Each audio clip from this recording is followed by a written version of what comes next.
এই হলো আমার ছাদ বাগানের অবস্থা। গাছের পাতায় বৃষ্টির জল পড়ে দেখুন, এক একটা গাছের সবুজ এক এক রকম লাগছে, তাই না?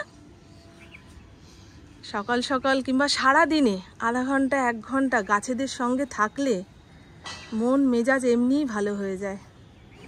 মাথায় যদি কোনো ভারী চিন্তা থাকে সেগুলোও কিছুক্ষণের জন্য চলে যায়। এবারে বলবেন তোমার মাথায় আবার ভারী চিন্তা কিসের? এই এত বড় বাড়িতে একটা মানুষ সারাদিন বলতে গেলে একা একা, সেই কারণেই তো এখন প্রত্যেক দিন বিকেলবেলায় নিয়ম করে হাঁটতে বেরোই।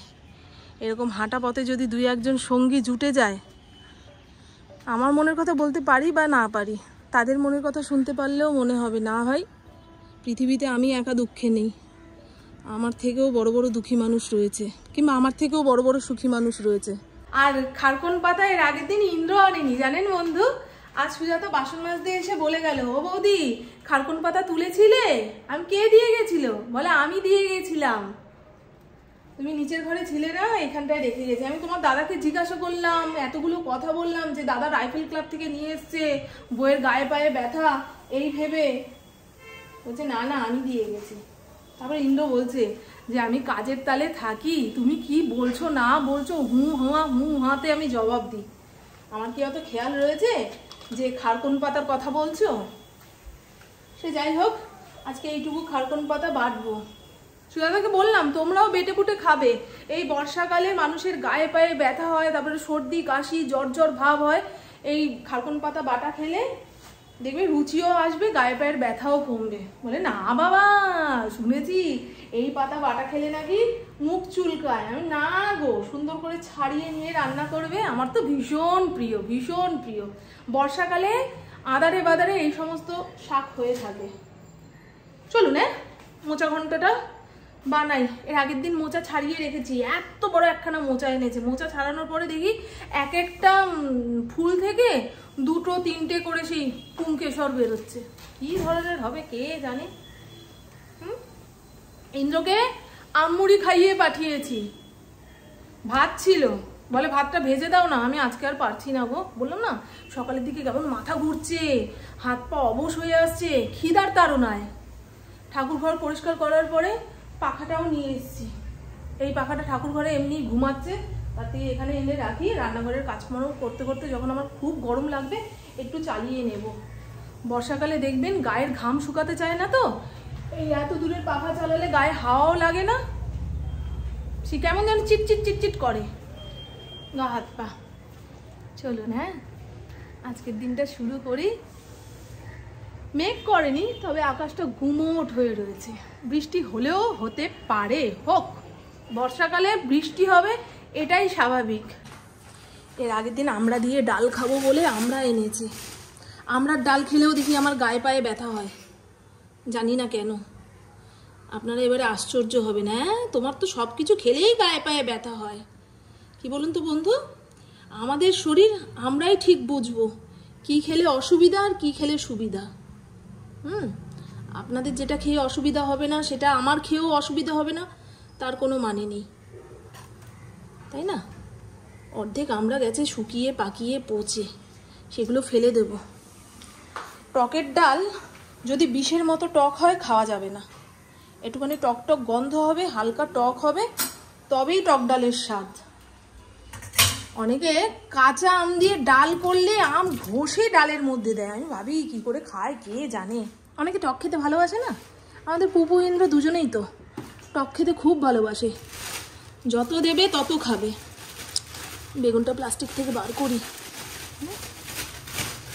এখন বাজার থেকে সবজি আনার সঙ্গে সঙ্গে সেটাকে বাইরের হাওয়া খাওয়াতে না পারলে আধা ঘন্টার মধ্যেই পচে উঠবে। কি পচে গোবর হয়ে যাবে। বর্ষাকালে বেগুনের দাম মারাত্মক। জানি না, বাজার হাট তো করি না, তাই বুঝতে পারি না, কিন্তু ছোট থেকেই দেখে আসছি বর্ষাকালে সবজির দাম বেড়ে যায়। এই দেখুন মোচা ছাড়িয়ে রেখেছি, সেই জন্যই সুবিধা। মোচা, লতি, ডুমুর এগুলো খেতে গেলে আগে ভাগে বাজার থেকে এনে কেটে ছেটে রেডি করে রাখো। অত কাল যে পার্লারে যায়নি সে একমাত্র ভগবানই জানে। ওই পুজোর সময় চুল কাটতে কিংবা চুল স্ট্রেটনিং করতে। এই যা পুপু অনেকদিন ধরে বলছে চলো না মা সময় করে একটু আমি চুলটা কালার করব। পুপু চুল কালার করবে, কলেজে যাবে বলে কথা, এখন ফ্যাশন ফুশন না করলে হয়। আজান হচ্ছে। হরিণের অবস্থা দেখুন, বাবা শোকে পড়েছে। ইন্দ্রকে আমমুড়ি মেখে দিয়েছি, চেয়ারে বসে খাচ্ছে, আর ও দুটো পা এইভাবে সমান সমান করে রেখে ইন্দ্রর দিকে তাকিয়ে রয়েছে। ইন্দ্র আস্তে আস্তে কি করলো, ওর নিজের পাটা ফড়িংয়ের পায়ের নিচে ঢুকিয়ে দিয়ে বলছে দেখো দেখো আমি আমমুড়ি খাচ্ছি। ফড়িং আমার পায়ে ধরে বলছে যে আমাকেও একটুখানি আমমুড়ি দাও, ওকে একটা আম কেটে দাও না। আমি এই প্রত্যেক দিন ওকে যদি আম কেটে দিই পেট গরম হয়ে যাবে। মানুষই দেখবেন প্রত্যেক দিন আম খেয়ে হজম করতে পারে না। ওকে যদি এই এত বড় বড় আম প্রত্যেক দিন দিই তাহলে ও হেগে মুতে মরবে না বলুন তো? বোঝে না গো লোকটা, ভাবে কি যে যেটা খেতে পছন্দ করছে তাকে সেটা খাওয়াতে পারলে অনেক পুণ্য অর্জন করতে পারবো। মানুষ কি মানে কুকুর ছাগল কি, যে যেটা ভালো খাচ্ছে তাকে উল্টে পাল্টে খাওয়াবে।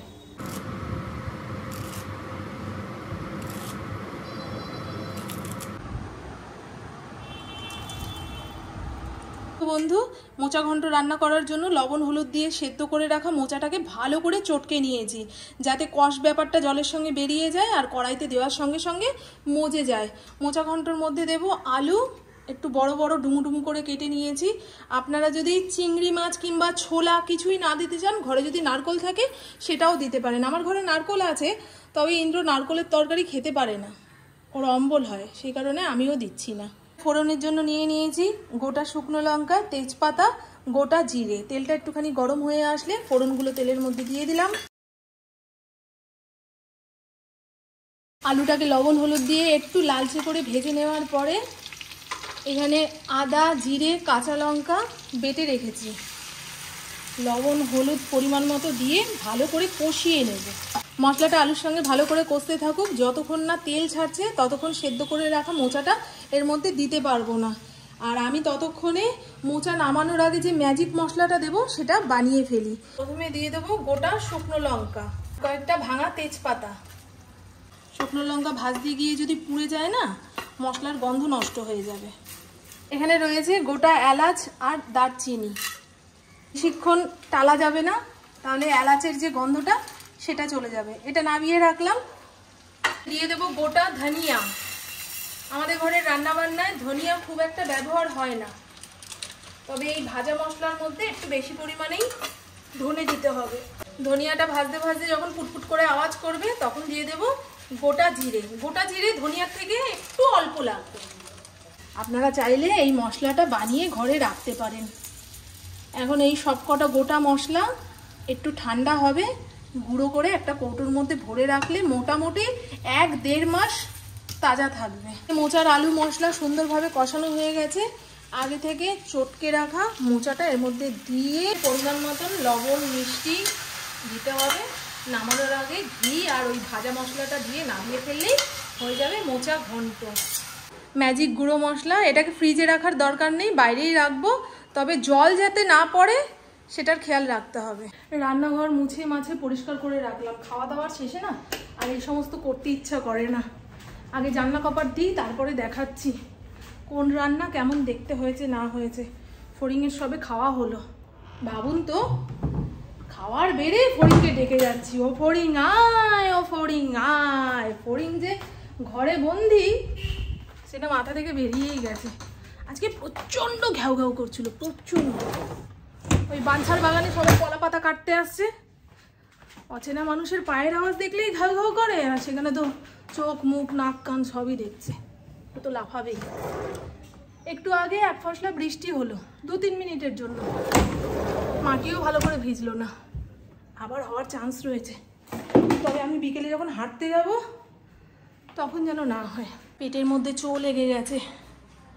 আচ্ছা আগে লাইটটা জ্বালাই, নাহলে ঠিক দেখিয়ে শান্তি পাবো না। এই হলো খারকুন পাতা বাটা। সুজাতা আজকে সকালে যখন বলতে এসেছিলো যে ও বৌদি খারকুন পাতা আমি দিয়ে গেছি, তখন ওকে জিজ্ঞাসা করেছিলাম যে তোমার জন্য কি খারকুন পাতা বাটা একটুখানি রাখবো, কালকে যখন আসবে তখন নিয়ে যাবো। বলছে না না, এ খেলেই গলা চুলকায়, আমি খাবো না। সেই কারণে আমি প্রভু ইন্দ্রই খাবো। ইন্দ্র খুব একটা ভালো খায় না। আর এই হলো মোচা ঘন্ট, না ছোলা আছে না নারকোল, আর চিংড়ি মাছ তো আজকে দেবই না। আর এই হলো টকের ডাল।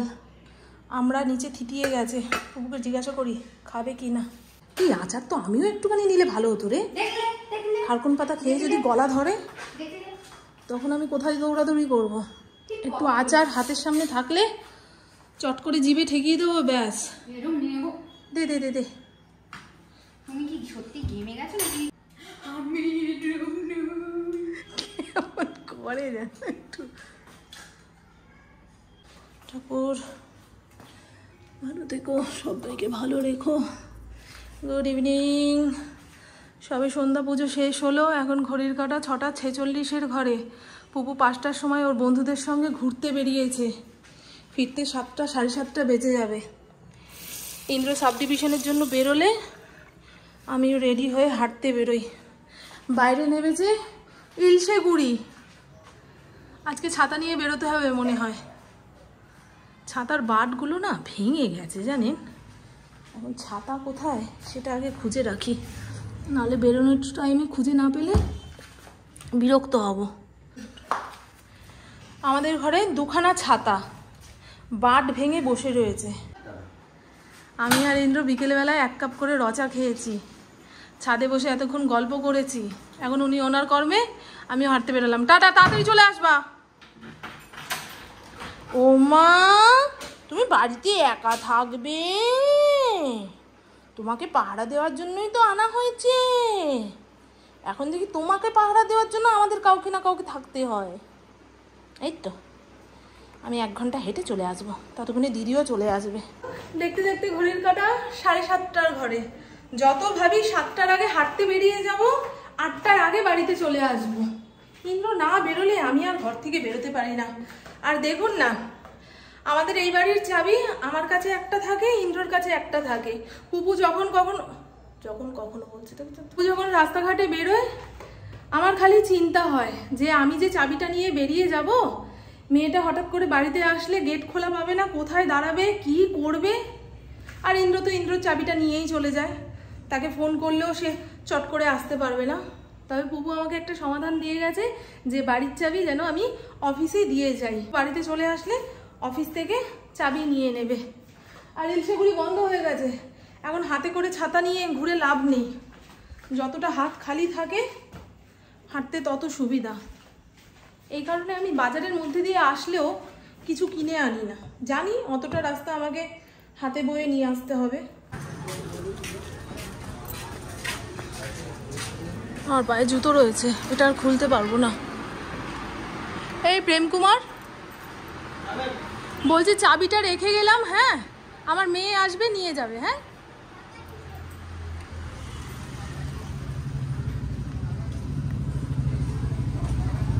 চলুন বন্ধু। আরে বৃষ্টিটা তো জোরে নেমে গেল, এত ফাঁকা রাস্তায় দাঁড়ানো যাবে না। সামনে একটা মন্দির আছে, সেখানে গিয়ে দাঁড়াই। মনে হচ্ছে হালকা, কিন্তু বেশি দূর হাঁটতে হাঁটতে আমি পুরো ভিজে যাব। এই রাম, গাছের নিচেও দাঁড়াবো না। দেখেছেন মামন পুরো পুম করে দৌড়াচ্ছে।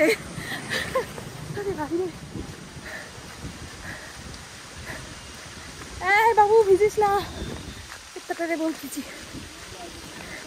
এই কোথায় দাঁড়াবো গো? এখানে দাঁড়াই, এখানে দাঁড়াই। এই দেখুন হালকা একটা ছাওয়া রয়েছে, একটু না কমলে আর আমি বেরোতে পারবো না।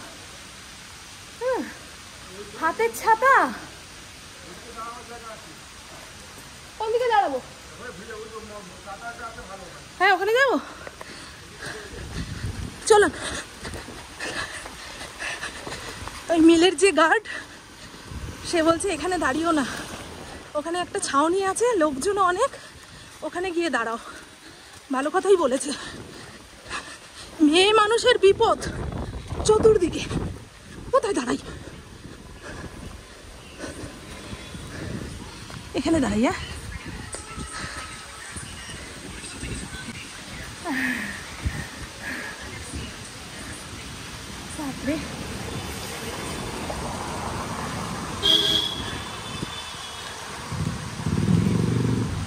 মুষলধারে বৃষ্টি আসলে ছাতাতেও মানবে না।